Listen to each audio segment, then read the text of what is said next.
Unveiling the mystery. Ripple up the spine. Hello and welcome, everyone. In today's video, we're going to dive into a fascinating phrase that often captivates the imagination. Ripple up the spine. Whether you're a seasoned English learner or just starting your journey, understanding such vivid expressions can greatly enrich your language skills. So, let's explore what this phrase means, how to use it, and its origins to help you add more color to your English conversations. Ripple up the spine is a phrase that conjures up a very specific physical sensation, one that you might feel when experiencing intense emotions, such as fear, excitement, or awe. Imagine the way a small wave travels smoothly across water. Now picture a similar wave of feeling moving up your back. This phrase is often used to describe a situation or a moment that is so powerful or moving, it causes you to feel a literal shiver or tingling sensation along your spine.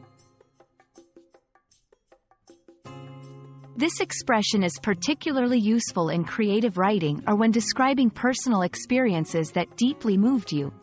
Here are a few examples to help you understand its use. After hearing the eerie sound in the dead of night, a ripple went up my spine. Fear, the moment the orchestra's music swelled, I felt a ripple up my spine. Awe, excitement.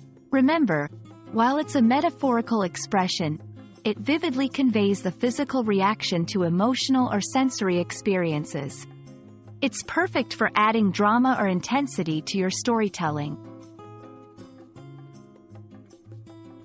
While the exact origins of ripple up the spine are not clearly documented, it's a phrase that beautifully combines physical sensation with emotional experience, which is a common technique in English literature.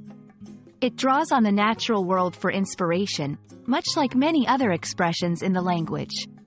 This use of nature to describe human feelings helps create a universal understanding of complex emotions. To truly make this expression part of your English vocabulary, try to use it in your own sentences. Reflect on moments in your life that have given you a strong emotional response and describe them using ripple up the spine. Whether it's writing your own stories or sharing experiences with friends, practice will help you master the use of this expression. We hope this video has sent a pleasant ripple up your spine and helped demystify this evocative phrase for you. English is a language rich with expressions that capture the depth and breadth of human experience, and ripple up the spine is just one example of how words can paint 1,000 pictures. Thank you for joining us today, and we look forward to exploring more fascinating aspects of the English language with you. Happy learning, and see you in the next video.